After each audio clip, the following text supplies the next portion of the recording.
for the Hollow Man series, owner of Hollow Man Publishing, and also the host of Fridays with Frank. You love the name, Frank. Frank Hello. Fiore. Frank, how are you? And Mm. Doug Vilhard is joining us, author, and I'm so excited. He is the author of The Golden Age of Red. I'm ready to talk about the Galloping Ghost and some very interesting things and talk about Off the Gridiron. Doug, thanks for stopping by. Yeah, my pleasure. Looking forward to it. Thanks, guys. So, Doug, kind of talk about why you decided to become an author. Let's learn about more about your background. Yeah, sure. Let's see. I'm a professor at Washington University in St. Louis, and I sold my company. I'm a software guy, so I'm like in my second act, if you will. And I always wanted to be a writer, so now I have more time. So I've really enjoyed it. This is my third book coming out, and it's been great fun. Wow. It's something second act, right? We just got to keep going because we don't have something else to think about. Very good. Congratulations on selling your software company. Something Frank did is he sold his company years ago to become an author as well. So you have some really connections, right, Frank? Yes, we did. And I'm interested in his historical fiction, but you said it's about how do you work the fiction into your sports book? That's what I Yeah. want to know. Yeah, so what I try to do, and this is a book about Red Grange, and I'm sure we'll talk about that in a second, but I try to take the major things that happened in real life and talk about them. But then I try to weave in, how it made him feel and how it changed the game and the people around him. So I do sort of bring in some fictitious characters to sort of build out that main story. Even though it's a book, I like to think of it like I wrote a movie, if you will, about Red Grange. So we fill in some holes. Okay. Wow. Go, Paul. Interesting. What questions do you remember Greg Grange, Paul? Uh, yeah, when I was a kid, but he was way before my time. Yes, actually. But you remember hearing the stories of Red Grange. Some of them, yeah, but none of them are really coming to mind right now, so I apologize for that. But Yeah, let's go of how they came the Galloping Ghost because I heard the name Red Grant. I'm a sports, enthusiast, but guess what? When I hear these announcers talk about Red Grange, the Galloping Ghost, I don't go further. That's why I'm glad you wrote the book. Yeah, sure. Yes. Let me build it up for you guys real quick. So Mm. this is the 1920s. Okay. So Roaring Twenties, Prohibition, the war just ended. People, uh, plants and such said people could have the weekends off. So people finally have time and they have a little bit of money. They're not fighting. So this is the 1920s, and Babe Ruth is the big star at the time. And then along comes this college kid, Red Grange. And I think the best way to think of him, guys, is like Caitlin Clark today. And I'm assuming you know Caitlin Clark, the basketball Yes. player at Yes. Iowa. He was so famous. In fact, more famous than Babe Ruth, and he was still in college at the time. And that's why that sort of legacy lives on. And this was a time when pro football was nothing. Pro football was maybe drawing 1,000 people a game, and colleges were drawing 80,000 people a game and building up the stadiums and all of that. And we can go into it, but he was just such a heroic figure at the time that sports writers were writing about him. And you couldn't be a big sports figure in the 20s without a nickname. You had to have a nickname, right? So Babe Ruth is Bambino. There's Kid Blackie, who was the fighter at the time. There's Man of War, which is the horse at the time. There has to be a nickname. Even Bobby Jones, Georgia Peach. So a part of the lore was these sports writers coming up with nicknames for folks, and the Galloping Ghost stuck because you just couldn't tackle Red Grange. Like you try to grab him, and he's not there anymore. So it was that kind of feeling that led to that. Okay. All right, Frank. Do you remember Red Grange in that way? No, I don't. Before my You're not a sports fan, are you? Not really individual people, but not the overall sports thing. But when did Graves was he responsible or have involvement in politically making the football go professional? He did. So imagine Caitlin Clark. Okay, so this is the female Yeah. player, basketball player today. So big, right? And then as soon as she joins the WNBA, all those games start selling out, right? Every single game that she's in.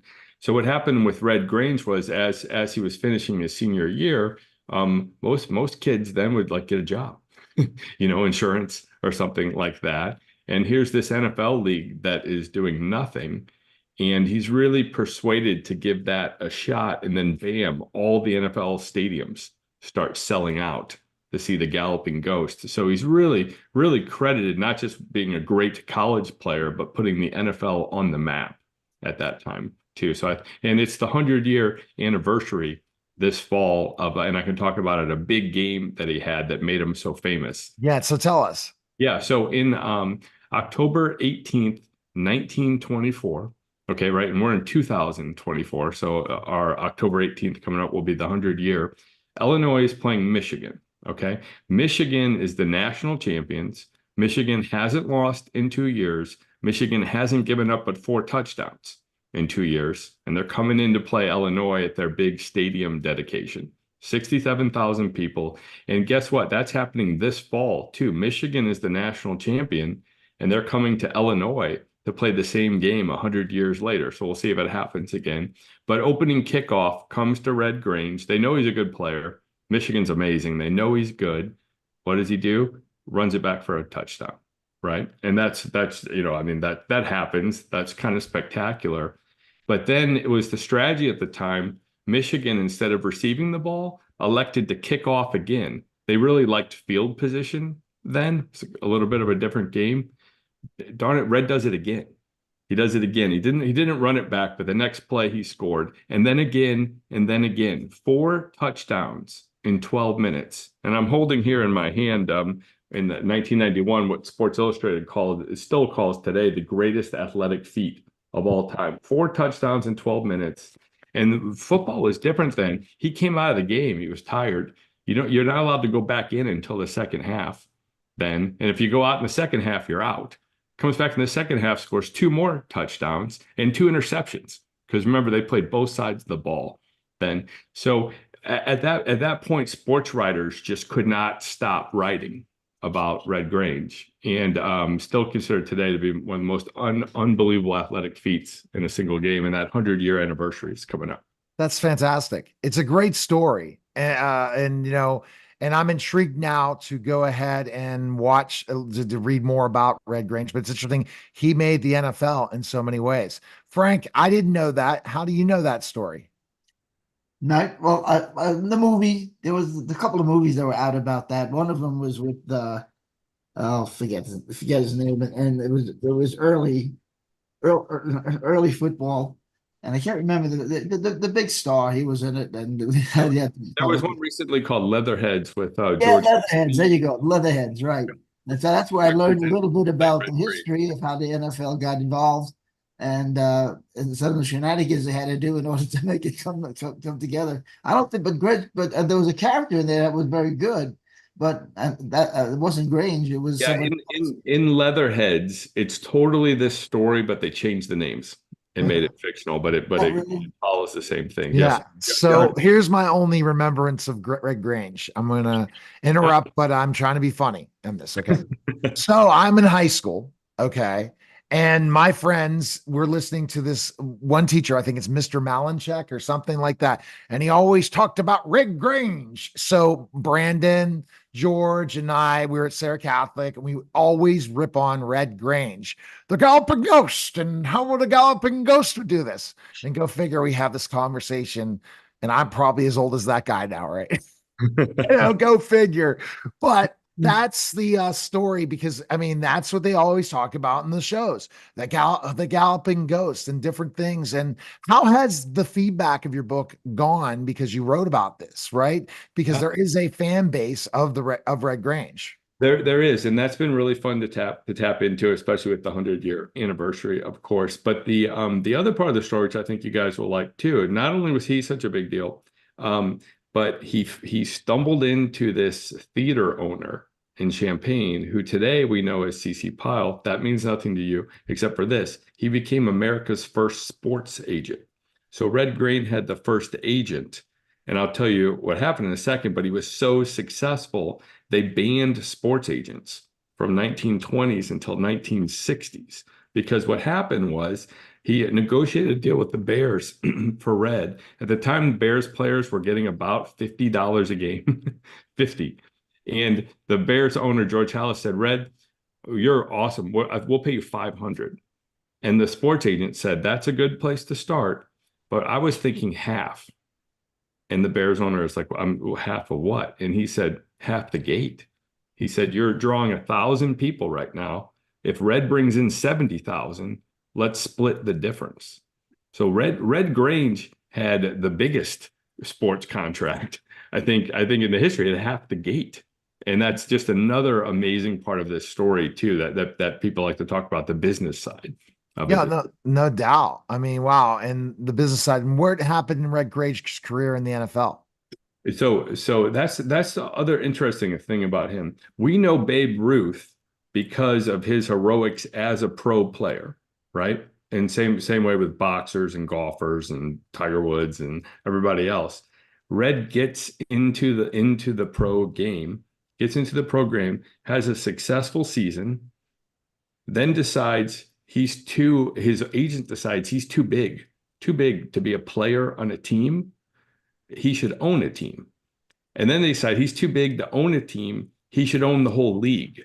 So they create the AFL to compete with the NFL. And Red Grange plays for the New York Yankees football team. So he's going to not just have a team, he's going to have a league. And then his knee gets blown out. And then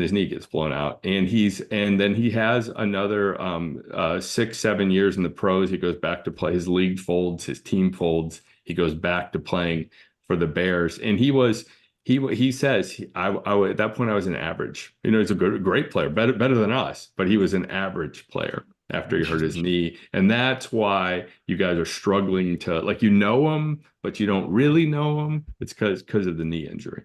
But he helped the NFL grow, and that's the most thing, and financially helped them grow. Paul, any question for you before we let our doctor go? Well, I'm actually curious, Professor.